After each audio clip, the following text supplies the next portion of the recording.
extrêmement grave, évidemment, parce que ça voudrait dire qu'on aurait tout un tas de mécanismes qui ont été mis en place du point de vue financier, dont on ne connaît pas réellement les effets, en particulier des sortes d'assurances contre le défaut, ce qu'on appelle des CDS, des Credit Default Swap, qui pourraient alors commencer à fonctionner. C'est pour ça qu'on ne veut surtout pas dire il n'y a pas défaut pour le moment.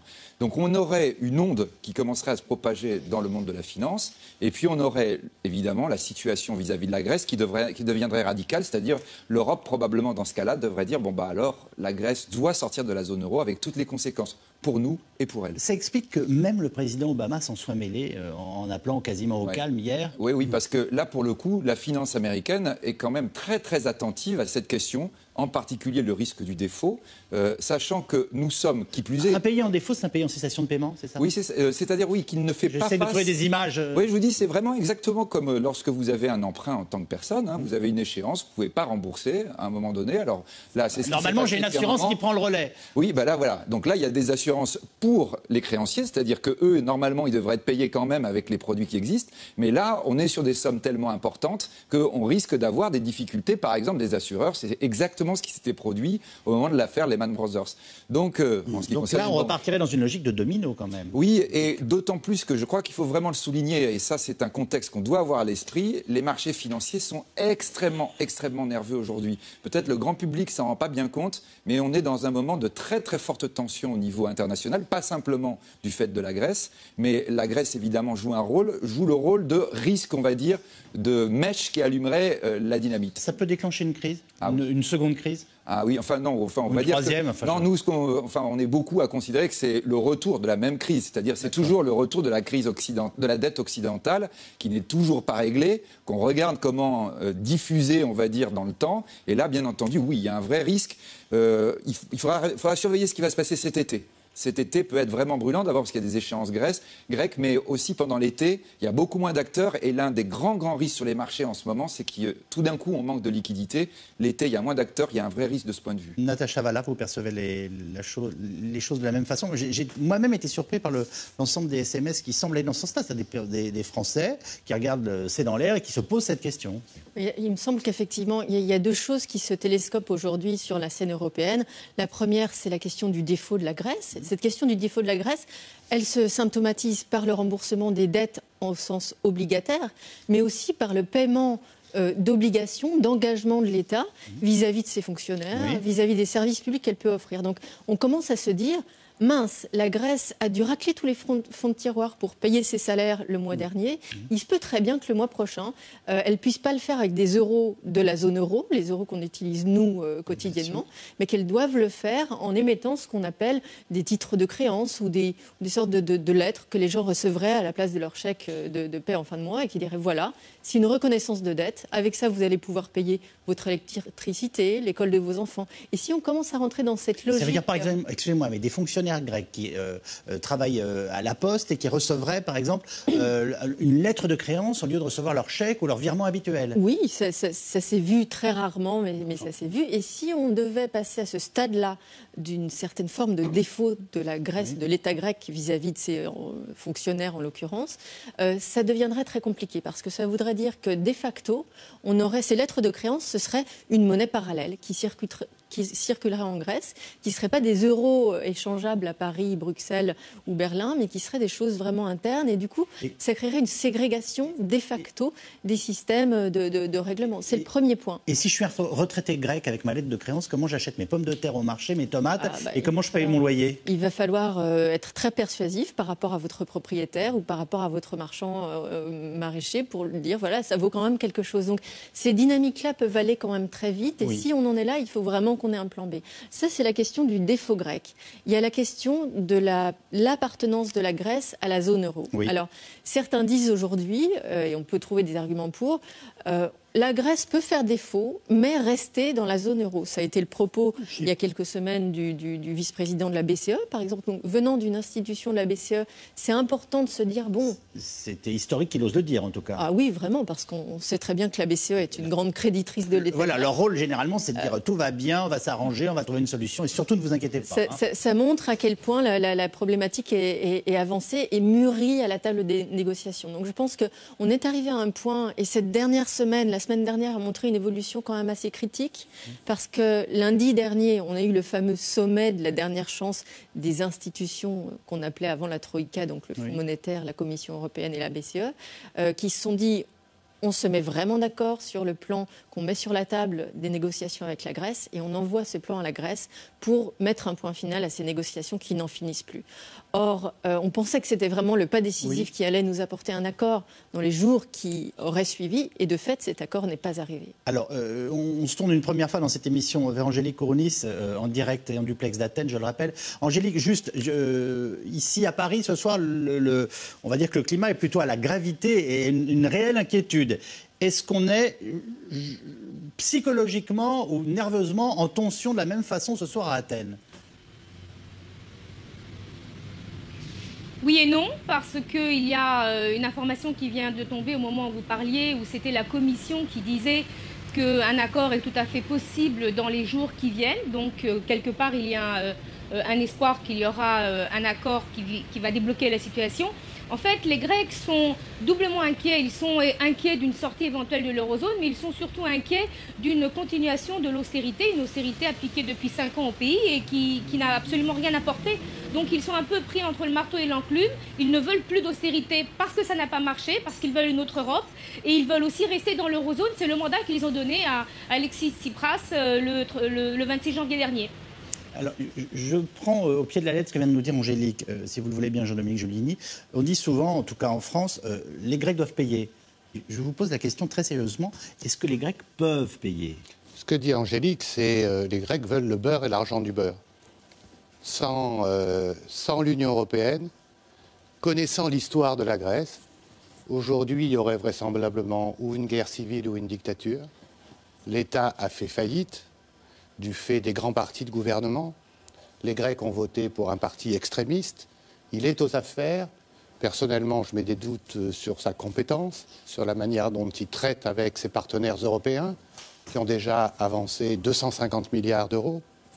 Il faut, en contrepartie, qu'il y ait, du côté grec, des avancées. On comprend très bien que dans ce type de situation, c'est toujours les plus pauvres qui payent, et je suis le premier à le regretter. Mais il faut aussi prendre ses responsabilités. Et si le gouvernement grec met sur la table un projet relativement crédible, je crois qu'à Bruxelles, il n'y a que de la bonne volonté pour continuer à aider la Grèce. Le problème, c'est qu'il dit une chose à Bruxelles, il dit une autre chose devant son Parlement, il est coincé politiquement. Pourquoi ? Vous l'accusez de double langage ? Non, il a été élu sur des promesses inconsidérées. Oui. De sortir de l'austérité. L'austérité, personne ne la veut. Mais quand on dépense 10 fois plus que ce qu'on gagne, au bout d'un moment, on est obligé de payer, qu'on le veuille ou non. Alors, on a des partenaires qui évitent le pire. Il faut aussi tenir compte d'eux. Et je crois qu'à Bruxelles, tout le monde est de bonne volonté. La Commission vient de le dire encore. Vendredi dernier, à la tribune du Parlement grec, le Premier ministre a dit « Jamais je n'aurais pu croire, surtout que des responsables politiques et non des technocrates échoueraient à comprendre qu'au bout de 5 années d'austérité dévastatrice, il ne se trouverait pas un seul député grec pour voter dans cette enceinte l'abrogation de l'allocation accordée aux retraités les plus modestes et l'augmentation de 10 points de la TVA. Hein. Voilà, c'est les 2 points dont on reparlera. Non, mais bien sûr. J'aurais jamais pu croire qu'un pays européen élise un gouvernement de cette nature, n'est-ce pas ? Parce que nous avons... Là, il va falloir que tout le monde fasse preuve de réalisme. Hein, parce que... Absolument. Alors, confirmation de ce que nous disait il y a quelques instants Angélique Kourounis. Athènes et ses créanciers peuvent trouver un accord dans les prochains jours sur les formes permettant le déblocage de l'aide vitale pour le pays à court d'argent. Ça, c'est ce que vient d'affirmer le vice-président de la Commission européenne. Vous verrez en tout cas que, ne serait-ce que dans le fil de cette journée, 5 minutes avant que nous entrions dans ce plateau, on change de discours à un quart d'heure d'intervalle entre le président de l'Eurogroupe, le vice-président de la Commission européenne. Très honnêtement, c'est pas rassurant. La situation est grave ce soir, Philippe Prémot. Je crois que la situation est grave, mais il est très difficile de savoir jusqu'à quel point elle est grave. Parce que même si je ne partage pas forcément les jugements qui ont été portés par Jean-Dominique Giuliani, ce qui est sûr, c'est que la Grèce a été dans une situation pendant de nombreuses années qui l'a amené à vivre au-dessus de ses moyens, y compris avant la crise, avant 2008. La situation qu'elle a connu depuis 2008 et la thérapie qui lui est appliquée a quand même eu des effets désastreux. Dire ils veulent le beurre et l'argent du beurre. Pour l'instant, le beurre, c'est moins 25% de PIB et un développement massif de la misère. Si vous êtes allé en Grèce récemment, allez un peu dans la banlieue d'Athènes voir ce que les gens ont dans leur caddie. Je veux dire, la situation des gens est extrêmement difficile. Il y a des enfants qui ne bouffent pas comme ils devraient, etc. Non, la Grèce est vraiment dans une situation très difficile. Alors, maintenant, le problème, c'est qu'ils ont élu, effectivement, Tsipras, qui est peut-être un mouvement très à gauche que vous n'approuvez pas, mais dans le même temps, c'est un mouvement qui est en rupture par rapport à des partis de gouvernement clientélistes qui ont entretenu la Grèce dans le schéma dans lequel elle est depuis des décennies. Alors, moi j'aurais plutôt tendance à penser que Tsipras doit mettre de l'eau dans son vin, mais il y a un certain nombre de choses qu'il propose qui sont aussi des éléments de modernisation de la société grecque sur le plan fiscal, etc., et qui ne peuvent pas être mis en œuvre d'un simple clap de Montenoy. Alors, simplement, le problème, c'est qu'en même temps, ils sont engagés dans l'Europe, ils sont engagés dans l'euro. L'euro, c'est un club, et que les autres ont quelque chose à dire. Mariano Rajoy, Madame Merkel, Monsieur Hollande, ils ont aussi leur mot à dire dans les affaires de la Grèce, dès lors qu'on leur a prêté beaucoup, même si on leur a beaucoup prêté en tant qu'État, pour permettre à nos banques d'éviter d'avoir trop de difficultés, parce que c'est aussi nos banques, françaises et allemandes, qui avaient prêté de manière irresponsable à la Grèce dans la période antérieure, en se disant « Oh, les États paieront toujours ». On a donc fait un premier tour de table complet. Merci aux uns et aux autres. Vous avez compris que ce soir, le ton continue de monter. Les dernières propositions grecques ont donc été jugées insuffisantes par l'Union européenne, même si elle fait savoir par la voix de son vice-président qu'un accord est toujours possible à terme. Le président Obama, lui, s'est cru obligé lui-même d'un appel au calme, comme si la situation grecque était une menace pour l'économie mondiale. Pour obtenir leurs 7,2 milliards de tranches de crédit, les Grecs doivent commencer par rembourser 1,6 milliard et annoncer de nouvelles réformes. Les points cruciaux, nous les avons d'ores et déjà cités, la baisse des retraites et l'augmentation de la TVA. Stéphanie Gillon. Je devrais quitter la salle dès la fin de mon discours parce que j'ai encore quelques problèmes à résoudre en relation avec ce qu'il est convenu d'appeler le cas grec. Ce jour-là, Jean-Claude Juncker avait encore le sourire. À l'issue de réunions entre Alexis Tsipras et ses partenaires, un accord semblait alors tout proche. Pour éviter le fameux défaut de paiement, les créanciers avaient revu leurs exigences à la baisse, restait à régler un différend sur la réforme des retraites et la TVA. Mais 2 jours plus tard, c'est la douche froide. Devant le Parlement grec, Tsipras fustige les propositions qui lui ont été faites.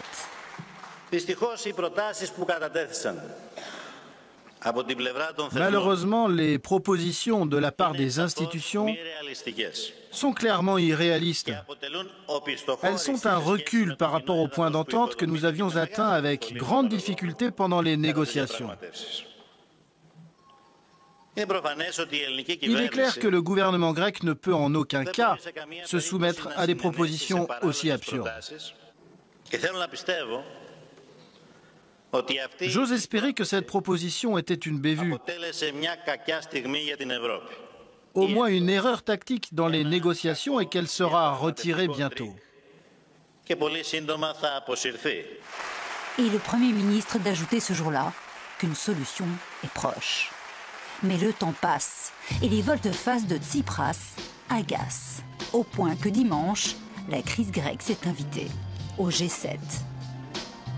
En Bavière, le président de la Commission européenne, remonté, accuse implicitement le Premier ministre grec de mentir. Ces négociations n'ont pas été tenues mercredi dernier parce que la partie grecque ne nous a pas fourni de proposition, bien que j'aurais été prêt à la recevoir. Je voulais que ces négociations se tiennent mercredi. Je vous ai déjà dit que j'attends la proposition alternative de notre homologue grec. Je n'ai pas de problème personnel avec Alexis Tsipras. C'était mon ami, c'est toujours mon ami. Mais pour entretenir l'amitié, il faut un minimum de règles. Et même le président américain s'en est mêlé, pressant les Européens à tout mettre en œuvre pour éviter une nouvelle crise financière. La Grèce se doit d'être sérieuse sur la nécessité de faire des réformes importantes. Non seulement pour satisfaire les créanciers, mais aussi et de façon encore plus importante pour que l'économie grecque puisse recommencer à croître et à prospérer. Depuis son arrivée au pouvoir il y a 4 mois, Alexis Tsipras n'a cessé de gagner du temps. Son objectif, faire traîner les négociations pour arracher de nouvelles concessions, mais aussi éviter de se mettre à dos son propre parti. Pari en partie réussi. Une stratégie qui lui a permis de politiser les négociations et de relancer un débat qui divise, y compris les créanciers de la Grèce, la renégociation de la dette.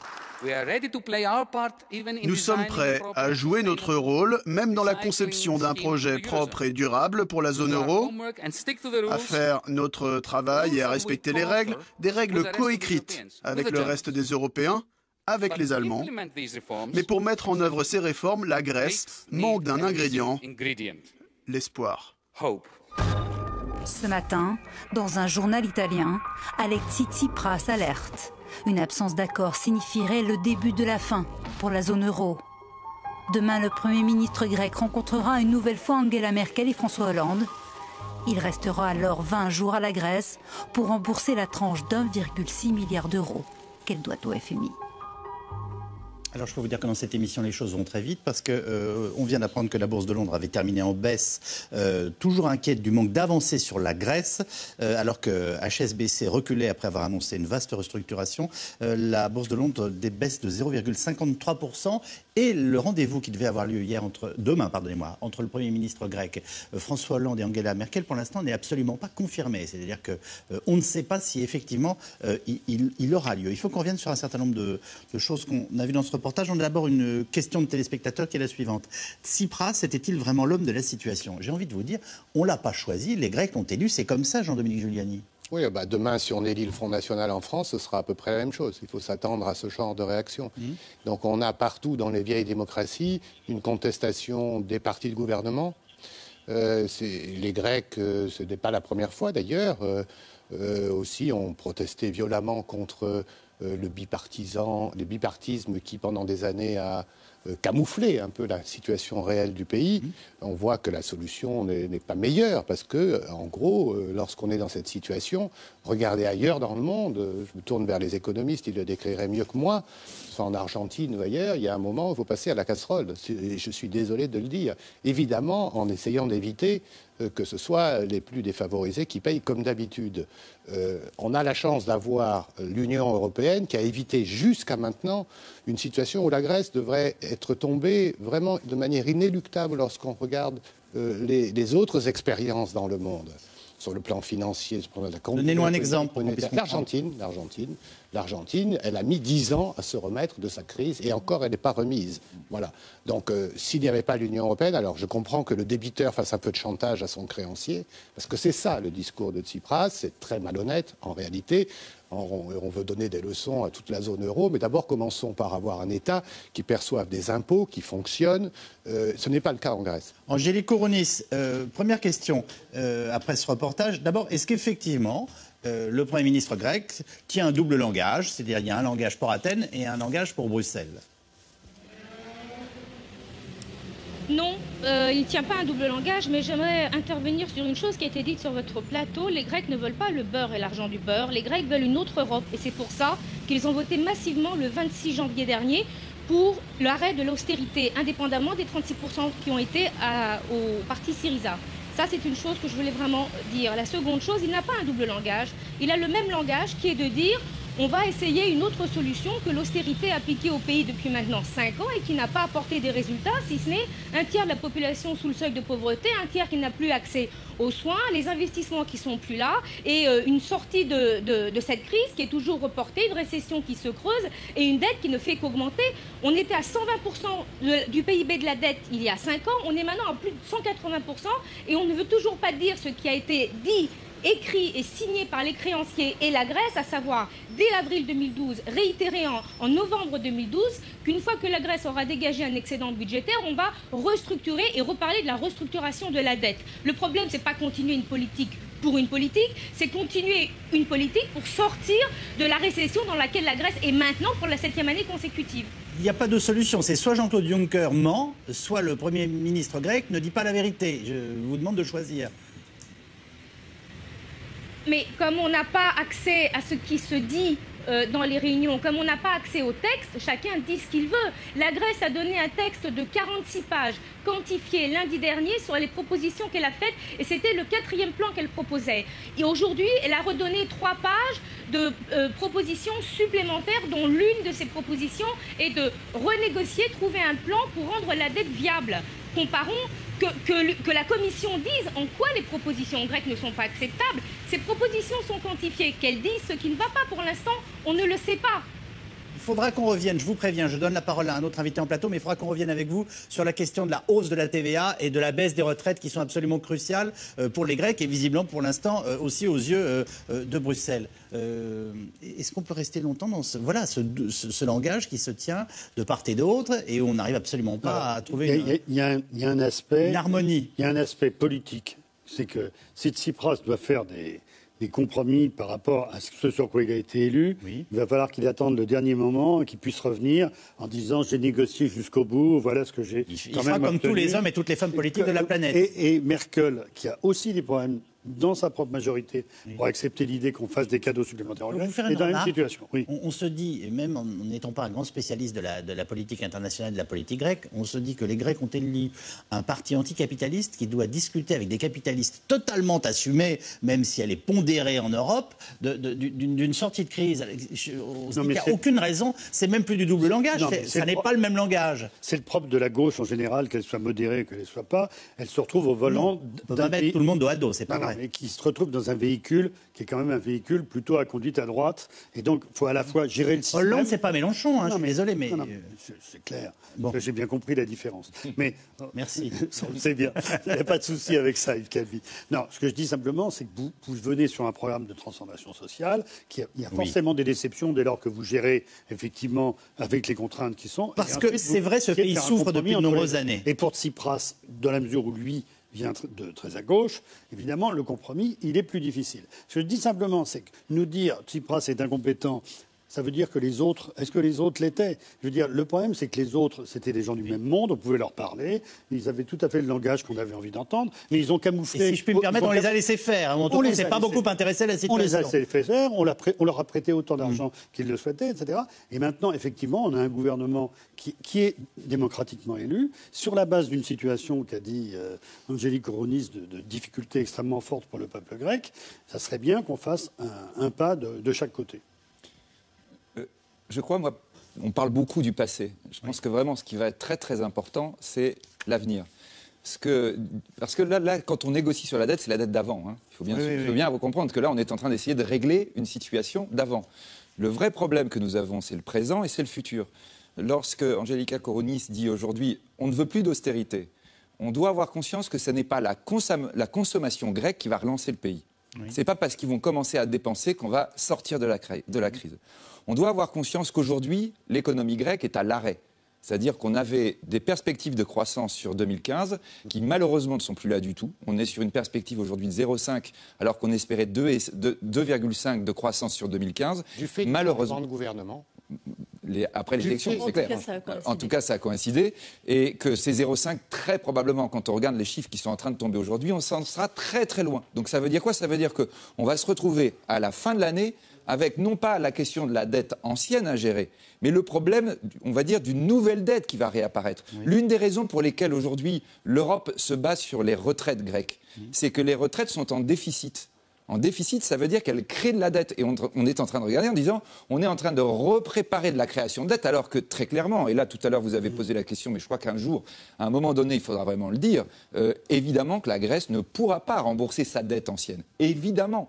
Évidemment, nous sommes dans une situation où on pousse cette réalité. On ne veut pas aujourd'hui dire la question de la renégociation. Vous voyez, quand on dit on va renégocier, etc., ça veut dire quoi? Ça veut dire qu'on efface une partie de la dette. Quand est-ce qu'on mutualise? Voilà, on vous dit c'est 30, 40 ans, on la met dans un véhicule spécial et il ne sera pas remboursé. C'est comme ça qu'on envisage la chose. Aujourd'hui, pourquoi on ne veut pas... Les choses qui sentent mauvais, on les met dans des bocaux. Oui, voilà. Pourquoi aujourd'hui on ne le fait pas? Parce que ce que l'on voudrait Et quand les Grecs prennent souvent l'exemple de l'Allemagne, par exemple, de 1953, au moment où on a dit on annule une partie de votre dette, c'est que l'Allemagne avait recommencé à créer de la richesse, c'est-à-dire qu'elle était en situation structurellement, on va dire, excédentaire. Le problème majeur de la Grèce aujourd'hui, c'est qu'elle est en situation structurellement à recréer de la dette supplémentaire. Absolument. Donc les Européens disent, attendez, si on fait aujourd'hui un effacement, le risque, c'est que dans un an, on va être exactement dans la même situation qu'on était avant. Natacha Valla. De façon complémentaire à ce problème de la dynamique de dette qui est apolitique finalement. La dette, c'est indépendant du parti, de la couleur, de droite, de gauche. Quand on est endetté, quelle que soit la forme de cet endettement, c'est le sens de ce que je disais tout à l'heure, il faut trouver une solution. Par rapport à ce problème de dynamique de dette, je crois qu'à plus court terme, il y a un problème de crise de confiance absolument extraordinaire entre la Grèce et ses partenaires de la négociation. On pensait effectivement, et ça a été rappelé, qu'en élisant un parti comme Syriza, on serait en mesure d'attaquer un problème sous-jacent fondamental, institutionnel majeur, qui est la capacité de l'État à lever l'impôt, la gouvernance de l'État et la gestion des affaires publiques de façon plus générale. Or, on se rend compte qu'on n'a aucun signe que ça ait été le cas, en tout cas pas dans les 4 premiers mois. Donc on se dit finalement, on est en train de discuter, de chipoter sur des excédents primaires, sur ci, sur ça. On sait qu'on va effacer de la dette, mais dans le fond, le cœur du problème, il n'est pas du tout réglé. Et est-ce qu'on veut vraiment avoir dans le club zone euro un État qui soit pas capable de régler ce problème-là. Et là, je voudrais souligner la différence avec l'Italie, parce qu'on mentionne, il y a effectivement, c'est une très bonne référence qui a été faite dans le reportage. Cet article de ce matin dans le Corriere della Sera, Tsipras dit, bon, vous allez voir, le cœur de l'article est assez neutre, sur la fin de l'article, vous allez voir, vous savez bien que vous êtes coincé. Si quelque chose se passe en Grèce, imaginez ce qui va se passer au niveau de l'Italie, de pays comme l'Italie, où entre nous soit dit, il y a aussi des problèmes de gouvernance. Sauf que l'Italie a quand même, d'une façon ou d'une autre, peut-être pour une moitié du pays et pas de l'autre, réussi à régler, à avoir une position qui se tenait sur la scène européenne, une position de négociation basée sur une partie au moins de l'économie qui tournait, une partie des impôts qui rentraient. On a vu une de ces ministres en larmes en train d'annoncer des réformes. Hein. C'est quelque chose qu'on n'oubliera jamais. Oui, effectivement. Donc il y a quand même quelque chose qui se passe et des différences fondamentales. Un des risques, ce serait de dire justement, il y a un amalgame à faire entre certains membres du club qui partageraient des caractéristiques structurelles. C'est justement une des questions que je vais vous poser. Avant de retourner à Athènes, où j'ai d'autres questions à poser à Angélique Kourounis, mais quand on dit, et là, exprimons-le le plus simplement possible, on va mettre la dette sous le tapis, excusez-moi, on l'oublie, on l'enferme dans un bocal, elle n'existe plus, elle pèse bien sur quelqu'un, cette dette. Non, mais... on a la chance qu'elle soit dans le bilan de la BCE pour une bonne partie. Donc une façon très simple de faire les choses aujourd'hui en réalité, ce serait de dire la BCE met ça quelque part, alors sous quelle forme on n'en sait rien, mais on oublie, on met ça dans un placard, et finalement au fil du temps, la BCE par les... Ça veut dire on a perdu le fric, pardonnez-moi. Bah oui, collectivement oui, mais on en a déjà perdu effectivement plus d'une centaine de milliards, donc on va se dire finalement une centaine de milliards en plus ou en moins. Est-ce que ça vaut le coup de perdre cet argent pour conserver la pérennité de la zone euro si le problème se pose dans ces termes-là? Philippe Frémaux, et on part à Athènes. Oui, alors en fait, ce qui se passe, c'est qu'on a déjà fait une partie du chemin sous la forme d'allongement des échéances et de baisse des taux. Quand on prête à 40 ans à 1%, je veux dire, ça consiste en fait plus ou moins à mettre une croix sur une partie de la dette. Et c'est pour ça que je suis tout à fait d'accord avec ce qu'a dit Philippe de Sertine, c'est que la question, c'est effectivement la question de l'avenir.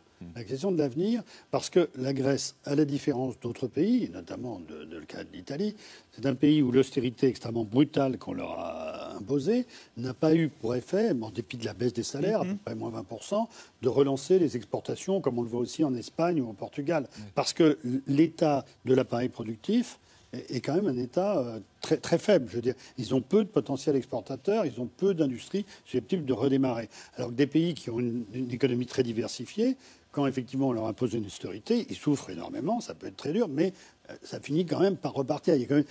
C'est pas une courbe en J, c'est une courbe en U, avec le bas du U, on souffre, mais il y a l'espoir que ça finisse par repartir. Les Grecs, il est clair qu'il va falloir qu'ils transforment leur appareil de production, s'ils veulent rester dans l'euro et que ce soit soutenable, et ça suppose que de notre part... Il faut qu'ils construisent des machines à laver demain ? Il faut qu'ils se mettent effectivement à investir, qu'on investisse chez eux, elles sont construites par les Chinois, les machines à laver. Qui développent leur base productive. Non, mais attendez, en Europe, on produit plein de trucs.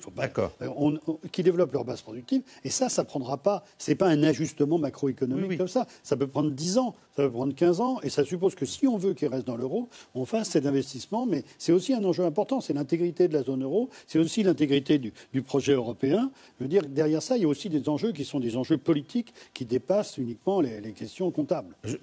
On continue de raisonner, Angélique, si vous le voulez bien, sur la possibilité d'un accord, puisque c'est la dernière information que vous nous donniez en début d'émission, et qu'elle a été confirmée depuis par une longue dépêche de l'agence France-Presse. Juste cette chose-là. Sur la question de la TVA, qui pourrait passer à 20%, et sur la question des retraites, je voudrais que vous nous rappeliez, je crois que près de 45% des retraités grecs touchent moins de 665 € par mois, et que cette retraite, aujourd'hui, en gros, si je comprends bien la situation, elle fait vivre les familles grecques. C'est-à-dire que les fils ou les petits-fils qui n'ont pas de boulot, puisqu'on a des taux de chômage absolument faramineux, ils vivent en partie aussi avec une aide de leurs grands-parents. C'est une situation qu'on connaît en France, mais dans une bien moindre mesure. Donc ça pose la question des retraites. Et ensuite, les Grecs nous disent, si vous passez à 20% notre TVA, ça va tuer notre tourisme, qui est un des rares trucs qui marche. Est-ce que ces deux arguments doivent être entendus ?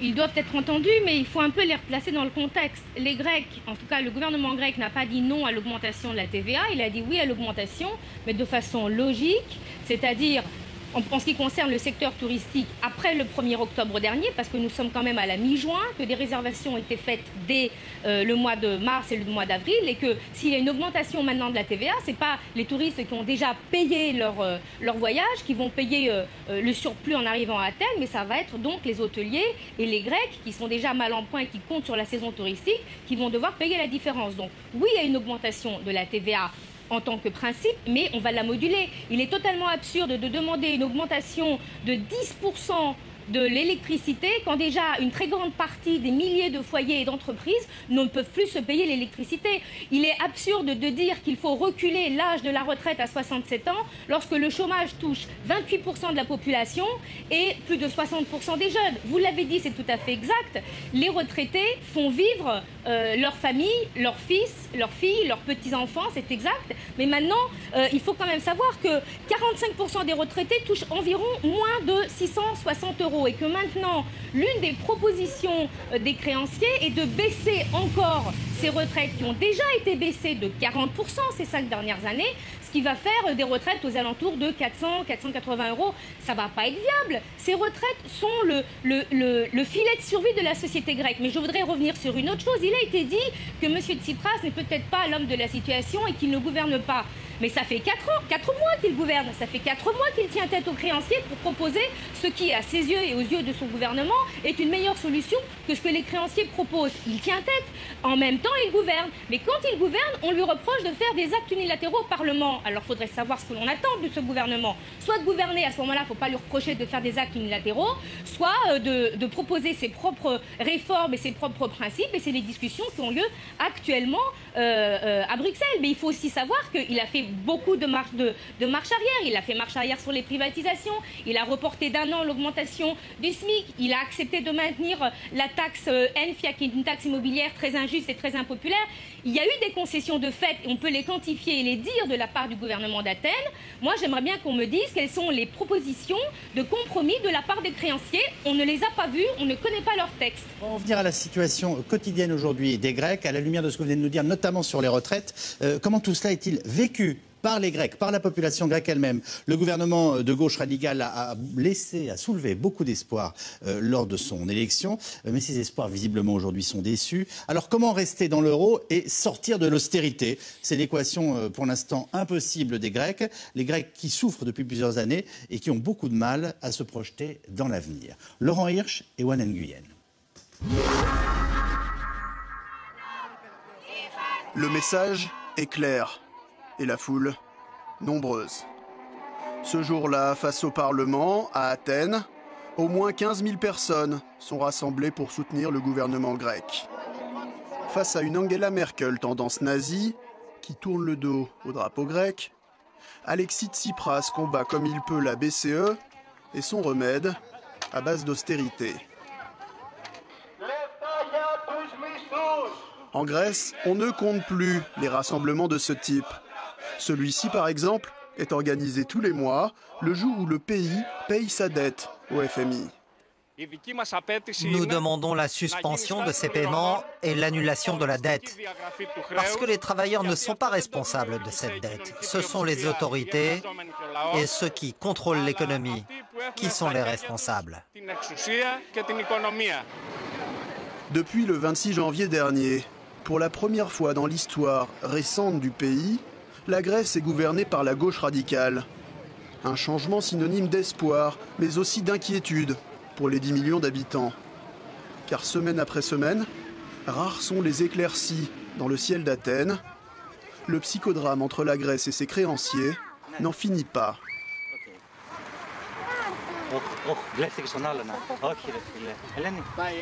Ce dimanche-là, sur les hauteurs d'Athènes, Yanis et Hélène font découvrir à leurs 2 filles les joies du cerf-volant, un loisir familial traditionnel.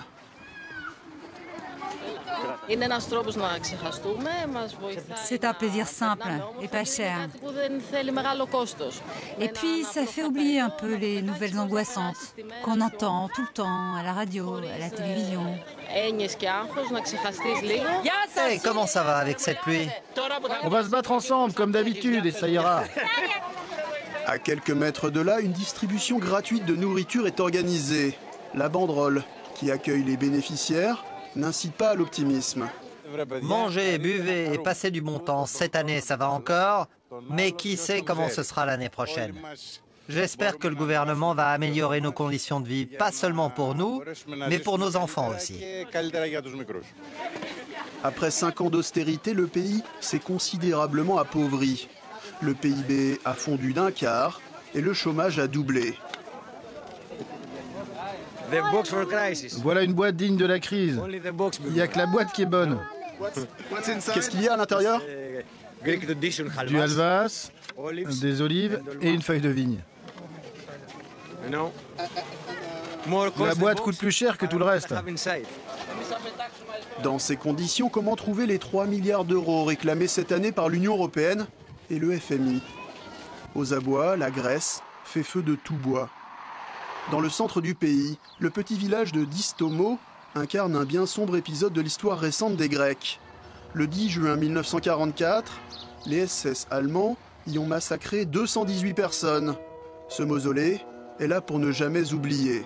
Le gouvernement grec estime que l'Allemagne lui doit 278 milliards d'euros au titre des réparations de guerre jamais payées par Berlin. Bien sûr, nous attendons les compensations, mais nous sommes fatigués car nous voyons que le gouvernement grec nous utilise comme un levier pour mettre la pression sur l'Allemagne en échange de quelque chose. Nous voulons juste que justice soit faite. Les Grecs soutiennent de moins en moins leur Premier ministre. En janvier, sa cote de popularité était de 72%. Elle est aujourd'hui sous les 45%. On a une question logique à laquelle il faudrait essayer de répondre, qui est: les milliards prêtés récemment à la Grèce ont-ils eu un impact sur son économie? Philippe de Sertine.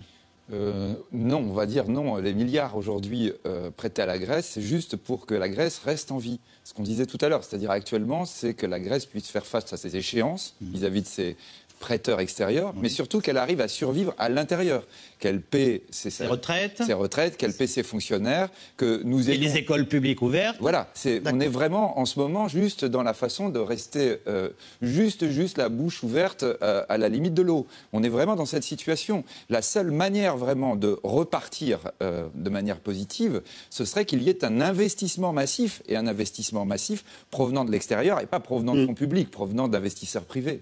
Philippe Frémaux, mais qui est prêt à aller investir en Grèce aujourd'hui? De fait, il y a eu quand même une réduction significative des coûts. C'est pas seulement des investisseurs extérieurs. J'ai aussi confiance dans la dynamique du marché. Je veux dire, si on crée des conditions qui sont relativement favorables. Mais c'est vrai que la grande difficulté, c'est quand vous avez des pays dont la situation structurelle, historique, est aussi dégradée à bien des titres, les choses ne peuvent pas se faire en quelques mois. Je veux dire, vous avez un gouvernement qui arrive, je veux dire, bon, sans relever ce qu'a dit Angélique Koronis, mais je veux dire, au bout de 4 mois, je veux dire, penser qu'ils vont établir brusquement une administration fiscale qui fonctionne aussi bien que l'administration fiscale française, je veux dire, c'est du domaine du rêve. Je veux dire, c'est effectivement leurs intentions. Je pense que leurs intentions, de ce point de vue-là, sont plus claires. On pourrait leur prêter Bercy. Non, mais ça ferait pas de mal. Voilà. En termes de connaissance des revenus des gens, en termes de capacité à les contrôler. Bon, de temps en temps, on a un ministre du budget qui a un peu d'argent ailleurs, mais je veux dire, globalement, ça fonctionne assez bien en France. Il faut bien en convenir. Je veux dire, mais c'est des réformes qui ne se font pas en un jour. Je ne pense pas qu'on puisse douter de leurs intentions dans ce domaine. Mais dans le même temps, je veux dire, pour qu'il y ait de se créer toutes les bases structurelles, toutes les institutions qui permettent de renouer avec une croissance forte, de renouer avec une dynamique industrielle, c'est vrai que ça prendra du temps. Donc il y a une vraie interrogation qui nous est posée à nous aussi, tous les autres Européens, de qu'est-ce qu'on veut faire effectivement de la Grèce. Je veux dire, dans une partie de vos propos, j'entendais l'idée que peut-être qu'il faut se faire à l'idée d'une sortie de la Grèce. Je veux dire, moi, personnellement, vous êtes plus qualifié que moi pour savoir quelles en seraient les conséquences sur l'ensemble de la zone euro. Moi, je pense qu'elle serait très catastrophique pour les Grecs, ça c'est sûr, mais elle ne serait pas bonne pour la zone euro parce qu'elle créerait le précédent qu'un pays peut en sortir, et si un pays peut en sortir, c'est bien que d'autres pays peuvent en sortir aussi. Et je veux dire que même si l'Italie n'est pas du tout dans la même situation sur le plan macroéconomique, elle pourrait être aussi... Ou que d'autres pays auront peur d'en sortir. Dans le collimateur des marchés, on a bien vu, après tout, dans la crise depuis les 3 dernières années, on a bien vu ce que ça peut donner, mais même si Mario Draghi mène la politique qu'on sait pour essayer de calmer les choses, ça peut renaître très vite. Donc, il faut faire très attention avec ça. Mais c'est vrai que la contrepartie, il ne faut pas s'imaginer qu'on va réussir à ce que la Grèce ne soit plus la Grèce en l'espace de 6 mois. Jean-Dominique Giuliani, et après, on demandera à Angélique Koronis si on perçoit un peu d'impôts et un peu mieux aujourd'hui dans le pays où elle vit. Oui, parce que pour compléter ce qui vient d'être dit, c'est le problème grec et du gouvernement grec, je crois, des autorités grecques, c'est un problème de crédibilité, de confiance.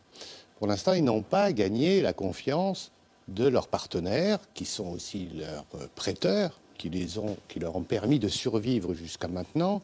On ne leur demande pas de tout faire, évidemment, en quelques mois, mais d'avoir au moins un projet, un plan qui peut durer de longues années, mais qui restaure une confiance capable à ce moment-là d'attirer de l'investissement privé, parce que incontestablement... Vous pouvez me donner un exemple, parce que, excusez-moi, mais le reportage montre, on ne peut pas baisser les pensions de retraite grecques à 400 € par mois. Non, mais on n'aurait pas... Qu'elles font vivre les familles, ça se défend même pas, et on serait même tenté de se dire, à quoi sert l'idéal européen si on est obligé de demander à un pays de baisser les retraites à 400 € dans leur... Eh bien, il suffirait que... Non, mais je suis tout à fait d'accord avec vous, mais il suffirait que le gouvernement ait un plan pour rétablir l'équilibre du régime des retraites. Personne ne demande à Bruxelles de baisser les retraites. On leur demande d'avoir un régime équilibré. Pas du jour au lendemain. Il peut y avoir un plan progressif, à terme. C'est ça. Il n'y a rien sur la table. En matière fiscale, c'est la même chose. Écoutez, dans un grand magazine du week-end, on dit qu'il y a 300 000 piscines dans les alentours d'Athènes vues par satellite, et il y en a 300 qui paient l'impôt sur les piscines. Donc voilà, on connaît tous ces problèmes. Donc on ne demande pas au gouvernement de tout régler d'un coup, qu'il soit de droite, de gauche, d'extrême, etc. On lui demande d'avoir un plan, une vision, et à ce moment-là, vous verrez, la confiance va revenir, le FMI jouera le jeu, bien sûr l'Union européenne en premier lieu. Je rappelle quand même que toutes les infrastructures publiques grecques aujourd'hui sont financées à 95% par les crédits européens. Donc on y met de la bonne volonté. Ce qu'on veut, c'est de la confiance et de la crédibilité.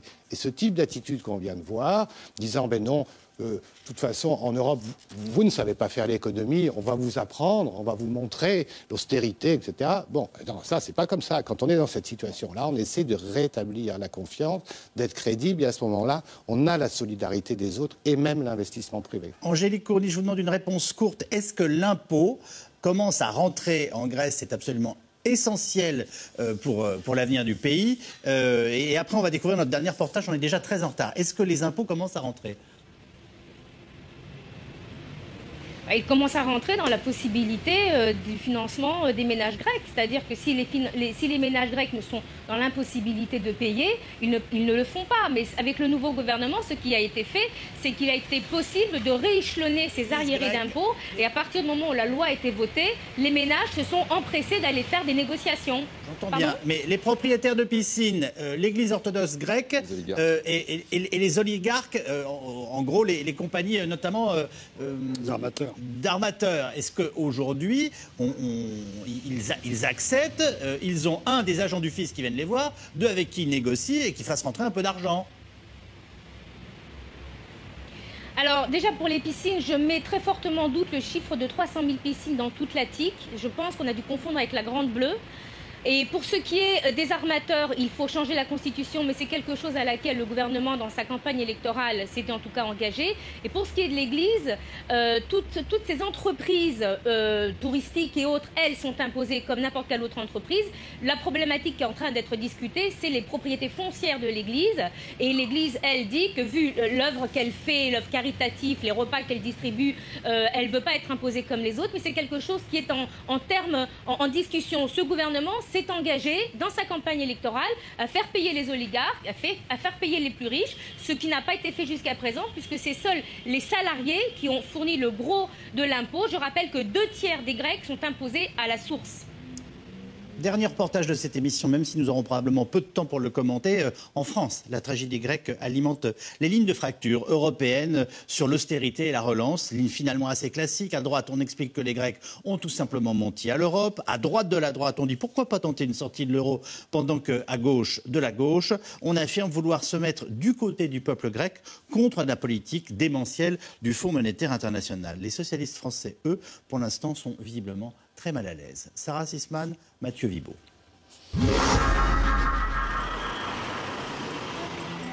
Alors que le destin de l'Union européenne est une fois de plus suspendu aux négociations entre la Grèce et la Troïka, à l'Assemblée nationale, beaucoup s'agacent des exigences d'Alexis Tsipras et dénoncent une forme de chantage. Quand je vois l'ensemble des grandes institutions internationales et l'Union européenne demander à la Grèce de faire un certain nombre d'efforts et que, grosso modo, la Grèce répondrait « faites un chèque, on ne fait pas les efforts ». Voilà, il y a un moment, il faut juste rappeler l'histoire. C'est pas l'Europe qui a mis la Grèce dans la situation dans laquelle elle est. C'est la Grèce qui s'y est mise toute seule, qui a effectivement laissé courir ses déficits et son endettement et son absence de fiscalité pendant des années et des années, qui a menti à l'Europe pour son intégration à l'euro, donc n'inversons pas l'histoire. Ce serait inquiétant que la Grèce sorte de la zone euro. Ce qui serait le plus inquiétant, c'est que des pays de l'Union européenne ne participent pas à la gestion commune de l'Union européenne, avec des critères qui sont des critères obligatoirement rigoureux. Il y a trop de déficit public dans l'ensemble des États, et à chaque État de tenir les engagements qui sont les siens. Ceux qui ne peuvent pas jouer la règle commune, ils ne peuvent pas rester dans le jeu commun. De quoi donner du grain à moudre à ceux qui prêchent pour la fin de l'euro. De toute façon, on sait très bien que la zone euro, elle est morte. C'est simplement une question de temps. Vous savez, un jour, j'ai dit à Draghi, savez-vous, mon cher président, vous qui êtes à la tête du Titanic, combien de monnaies uniques sont mortes? Il me dit depuis Jésus-Christ, beaucoup. J'ai dit simplement depuis un siècle. Il y en a une 50aine. Et la monnaie unique ne peut pas perdurer. Ce qui est une déflagration aujourd'hui, c'est de voir une Union européenne qui veut imposer à un peuple une dictature. C'est encore la démocratie nationale qui prime. Alors après, il faut mettre les Grecs devant leurs responsabilités. Mais il y a un moment, ils ne peuvent pas rester dans l'euro, avoir l'argent des autres et continuer à ne pas faire de réformes. Ils ne veulent pas faire de réformes, eh bien qu'ils sortent de l'euro et qu'on accompagne cette sortie intelligemment pour que l'économie grecque reparte, qu'ils puissent nous rembourser une partie de leurs dettes. Ce sera mieux que rien du tout. Et si on continue comme ça va très mal finir. Mal finir, à moins que ça n'ait déjà mal commencé. Pour Pascal Cherki, député frondeur, ce sont les politiques économiques de l'Union qui sont en cause et qu'il faut réorienter, comme l'avait promis un certain François Hollande. François Hollande a un peu capitulé face à Bruxelles. Je n'emploierai pas ce mot-là, mais je pense que pour l'instant, son silence pesant n'est pas forcément la meilleure des choses. Elle est peut-être utile avant, quand il s'agissait d'enclencher un processus de négociation. Maintenant, il faut qu'il parle et qu'il se mette aux côtés du peuple grec et de ses représentants légitimes. Ce ne sert pas, c'est un gouvernement de gauche. Alors quoi, on préfère faire accord avec M. Juncker, qui a été quand même à la tête, qui a créé un des plus grands paradis fiscaux qu'on ait jamais connus en Europe, au Luxembourg à l'époque quand il gouvernait, plutôt que se ranger derrière le peuple grec. On finit par adopter les mêmes positions que les positions allemandes, on finit par s'aligner sur ces positions. C'est une erreur. À travers la crise de la dette grecque, c'est donc la question du rôle de la France qui est posée. Et à ce jeu-là, la majorité socialiste se veut prudente. Il doit y avoir peut-être aujourd'hui moins de cris de la part de M. Tsipras, mais plus de manifestations, de volonté. Et nous sommes prêts. Parce que nous entendons ce qu'a dit le peuple grec, à dire qu'il faut trouver les modalités pour permettre de réformer, mais de rester, pour permettre d'assurer la baisse des déficits et les réformes, et en même temps de pouvoir vivre normalement. Et comment faire en fait? Vous voulez avoir le rôle de médiateur finalement? Bien entendu, je pense que la France doit user de tout son poids pour dire que la Grèce doit rester dans l'Europe, doit rester dans la zone euro et que par là même, elle doit se réformer. La question grecque renvoie la France à son propre dilemme. Choisir entre l'austérité et la relance. On va essayer de réfléchir aux conséquences pour un pays comme la France d'une éventuelle sortie de la Grèce. Michel Sapin affirme qu'il y aurait peu de problèmes en France en cas de Grexit. Est-ce vrai? Il l'a dit récemment à la radio. Moi, le vrai problème et le vrai vide sidéral qu'on a aujourd'hui, indépendamment de la sortie de la Grèce ou non, c'est l'absence de position franco-allemande sur la dynamique de l'Europe après cette crise qu'on est en train de traverser. Je pense que le vrai choc, ça va être... Imaginons que la Grèce sorte de l'euro. Oui. Imaginons aussi qu'on ait une réelle volonté de compromis franco-allemand qui fasse avancer la zone euro, qui fasse avancer l'Union européenne, qui disent voilà, l'Allemagne fait un compromis sur la capacité budgétaire. On veut bien qu'il y ait un budget dans la zone euro. La France fait un compromis sur les règles budgétaires. Je donne des arguments qui pourraient être des éléments de compromis. Si on avait une initiative de cet acabit-là, je pense qu'on aurait les moyens de redonner confiance à la zone euro, aux membres de l'euro et à l'Union européenne. Or, on sent bien que ce compromis, cette dynamique-là, elle n'existe pas. Le vrai problème pour la France dans la gestion de cette crise de la Grèce, c'est ça. Jean-Dominique Giuliani. Oh, je partage tout à fait ce point de vue. Les reportages qu'on vient de voir à l'Assemblée nationale permettent-moi de dire combien c'est affligeant de voir ce débat européen où la France est inexistante, avec des arguments d'une pauvreté absolue. Si on veut que la zone euro fonctionne bien, il faut que la France et l'Allemagne fassent un compromis et montrent par l'exemple comment on peut tirer parti de cette force. Ça veut dire quoi un compromis très concrètement lié à la crise grecque et aux difficultés qui nous réunissent ce soir? Ça veut dire qui inquiète beaucoup de nos téléspectateurs. Fasse quelques pas en avant avec une vision précise de ce qu'est notre intégration économique. On dit ce dont on a besoin de faire, ce qu'on a besoin de faire ensemble et ce qu'on peut garder.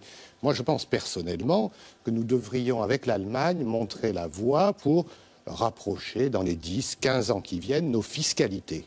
Par exemple, je pense que ça conforterait la zone euro comme étant durable, forte. On serait rejoint par d'autres immédiatement et on créerait un mouvement. Il peut y avoir d'autres idées aussi. Parce que la force de la zone euro, on va le voir d'ailleurs en cas de crise, on le verra avec ce fameux bilan de la BCE, n'est-ce pas? Parce que quand les spéculateurs ont en face de la BCE, il va falloir qu'ils réfléchissent à deux fois quand même avant d'attaquer quelqu'un dans la zone euro. Donc il faut qu'on montre qu'on est décidé définitivement à jouer le jeu et à s'impliquer. C'est ce qui manque un peu à nos J'ai envie de vous dire, il n'y a plus cette énergie et on le sent et depuis plusieurs années. Oui, c'est un problème d'élite politique. Alors, juste une chose, quand notre ministre des Finances nous dit ils peuvent sortir, c'est pas grave. D'abord, est-ce que c'est vrai? Non, vraiment, il n'en sait rien. Sincèrement, il n'en sait rien parce qu'on est dans une situation qui est une situation totalement inédite. On dit effectivement par rapport à il y a 3 ans, là on avait vu la catastrophe arriver. Aujourd'hui, on suppose qu'on a mis un certain nombre de pare-feux, mais on n'est absolument pas certain de la manière dont l'incendie va se dérouler. Je crois qu'il faut être vraiment dans une situation de catastrophe. On ne sait pas ce qui se produira, on ne sait pas exactement comment, on va dire, une onde de choc telle que celle-là pourra se propager et quelles seront ses conséquences à court et moyen terme. Parce que si 3 mois après, vous avez des mauvais chiffres en Espagne, immédiatement, vous allez avoir une gigantesque spéculation mondiale en disant c'est le suivant. Donc on va être dans une situation de déconstruction qui serait absolument dramatique. C'est un des arguments d'Alexis Tsipras qui dit si on ne sort pas la Grèce de ses difficultés en ce moment, le prochain maillon faible se fera lui aussi manger par les spéculateurs. Mais voyez, mais je crois que personnellement, moi je dirais deux choses très vite par rapport à ce qui viennent d'être évoquées. C'est que, l'Europe c'est une famille. C'est pas une construction artificielle. L'Europe, ça existe, nous sommes européens. On ne vote pas pour sortir d'une famille. L'immense erreur, c'est que nous sommes en train de dire peut-être on va être à géométrie variable, on va exclure celui-là, faire entrer celui-là. Non, l'Europe a une vraie réalité. Malheureusement, on est en train de l'oublier. Il y a beaucoup d'enfants qui quittent leur famille à 21 ans. Oui, mais maintenant ils perdent de plus en plus tard. Ils la quittent, mais ils en font toujours partie. Et ça, vous pouvez après aménager les liens. Et la deuxième chose, c'est que je crois ce qui vient d'être dit est vrai, mais néanmoins, ça ne suffit pas. Pour que la jeunesse européenne adhère à l'Europe, il faut un projet supérieur. C'est pas ni l'austérité, ni l'équilibre du budget, ni même une monnaie qui serve à fédérer une jeunesse, une population européenne. Il faut quelque chose de plus. C'est un économiste qui le dit. C'est bien. Absolument. Et on passe aux questions SMS. C'est un gros dossier qu'on a ce soir. Il y a énormément de questions de téléspectateurs. Je vais vous demander, s'il vous plaît, les uns et les autres, d'essayer d'être le plus concis dans vos éléments de réponse, les uns après les autres. Pourquoi ai-je l'impression que le gouvernement grec nous balade? Est-ce qu'on peut présenter les choses ainsi? Philippe Frémaux. Non, il y a une part de chantage du faible au fort, évidemment, mais parce que c'est la seule façon qu'ils ont, eux, tout petits pays très endettés face à des grands pays très puissants, d'avoir un minimum de rapport de force. Donc honnêtement, dans n'importe quel jeu, on ne peut pas leur reprocher de faire ça. Ensuite, je pense que de toute façon, dans la crise de la zone euro, si on veut s'en sortir, il faut à la fois de la volonté politique, il faut un projet, et l'Allemagne et la France ont une très grande responsabilité là-dedans, parce qu'ils ne le font pas. Il y aura forcément un compromis très compliqué, parce que l'Europe, c'est compliqué, entre des efforts nationaux et de la solidarité. Et la question, c'est où on met le curseur. Ne faut-il pas tout simplement admettre que l'Europe ne fonctionne pas? Natacha Valla. Elle a quand même plutôt bien fonctionné en fonction des tergiversations qu'on a vues. On a fait faire à la BCE des choses dont on aurait cru inimaginables avant la crise. On a franchi des étapes. L'Allemagne a accepté d'effacer une partie de la dette grecque. Il y a eu vraiment, dans le fond, dans la difficulté, avec des institutions qui ne sont pas toujours très efficaces, on a quand même réussi à faire des choses intéressant. Angélique Kourounis à Athènes. Et les Grecs, nous demande un téléspectateur ou une téléspectatrice, veut-il sortir de la zone euro? Non, les Grecs ne veulent pas sortir de la zone euro, ils veulent sortir de l'austérité, ils veulent une autre Europe, pas une Europe libérale. Beaucoup de Grecs sont-ils tentés par le fait de quitter leur pays, Angélique? Autre question. Les jeunes sont tentés effectivement de sortir, de partir de Grèce parce que l'une des mesures qui a été prise par l'ancienne Troïka a été d'instaurer un salaire à deux vitesses, c'est-à-dire à salaire égal, à temps de travail égal, à diplôme égal. Les gens qui ont moins de 25 ans touchaient 150 € de moins que les gens qui avaient plus de 25 ans, c'est-à-dire 480 et environ 600 €. C'était inadmissible, c'était contre la Constitution, c'est illégal, même au niveau du droit européen. Beaucoup sont partis, le pays n'offre plus les opportunités, mais d'autres reviennent parce qu'ils espèrent construire un nouveau pays, une nouvelle Grèce. Qu'adviendra-t-il de la Grèce si elle sort de l'euro? Jean-Dominique Giuliani. C'est justement ce dont on n'a pas assez parlé, c'est l'aspect politique. J'ai évoqué guerre civile, dictature. C'est un peu comme ça que s'est écrite malheureusement l'histoire de la Grèce. Et moi, je pense que l'Union européenne... Ils sont passés à autre chose, non? Franchement. Je ne crois pas. Je ne crois qu'il y a encore des partis... La Grèce est très divisée.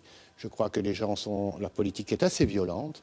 Et je pense que si, par exemple, la situation devait s'aggraver du fait d'une crise financière, d'un défaut ou autre, je pense qu'il ne faut pas exclure que la Grèce devienne un trou noir. Et c'est la raison pour laquelle les grands dirigeants de la planète s'en préoccupent aussi, l'Union européenne en premier lieu.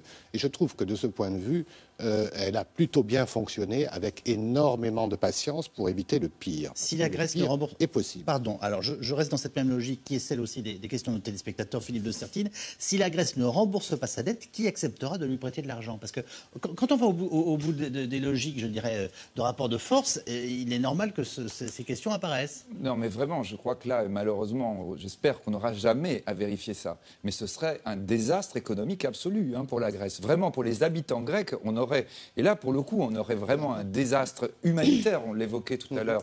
Et à mon avis, le terme risquerait d'être beaucoup, beaucoup plus fort si on allait vers cela. Ce serait à l'intérieur de l'Europe, je le répète, ce serait à l'intérieur de l'Europe que nous aurions un pays qui serait en déliquescence complète, avec de la dette, évidemment, qu'il ne pourrait plus rembourser, ne pourrait plus emprunter, ne pourrait plus importer de ce fait.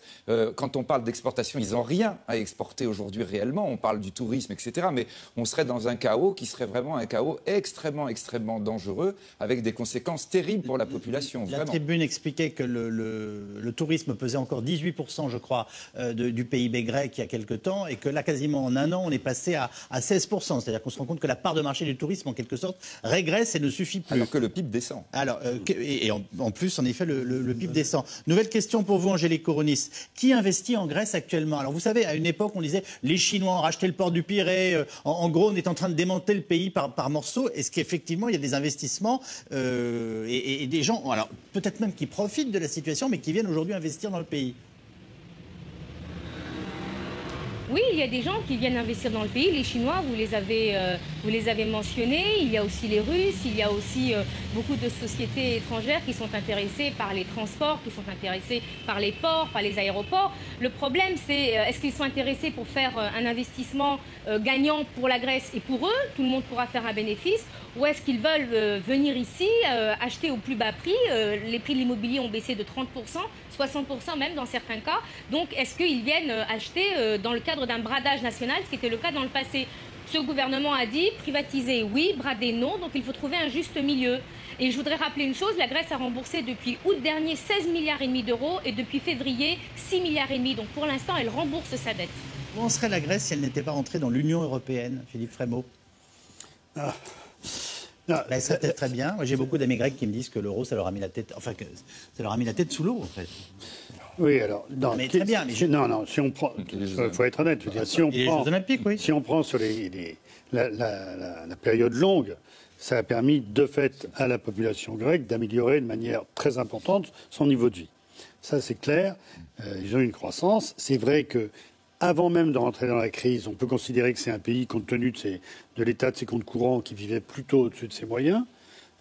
Que de fait l'euro a permis de masquer cette réalité, comme elle a permis de le masquer pour l'Espagne, pour le Portugal, pour l'Irlande, etc. Et de fait, il y a eu un problème de gouvernance grave de la zone euro. La question, c'est comment on en sort. Et comment on en sort? Est-ce que les pays qui sont aujourd'hui les plus riches, qui ont la possibilité de relancer un peu l'activité, font quelque chose, ou est-ce qu'effectivement on impose une punition qui est avec des risques politiques qui sont des risques énormes? Parce que effectivement, on n'a pas beaucoup de sympathie, j'ai bien compris, à côté de moi pour Tsipras, mais je pense que vous avez encore moins de sympathie pour Obdoré.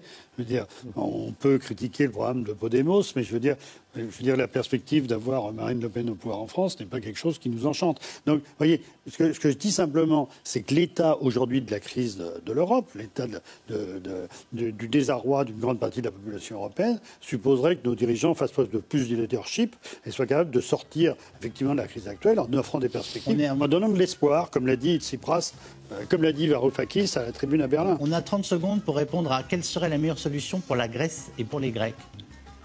Incontestablement rester dans la zone euro, mais incontestablement. Et espérer avoir très vite un rebond d'investissement. C'est ça vraiment l'élément. Un plan à long terme pour reconstruire un État, même si c'est à très long terme, les Européens sont là pour les aider. Et impliquer les Européens, effectivement, pour reconstruire ou construire les institutions qui soient compatibles avec une monnaie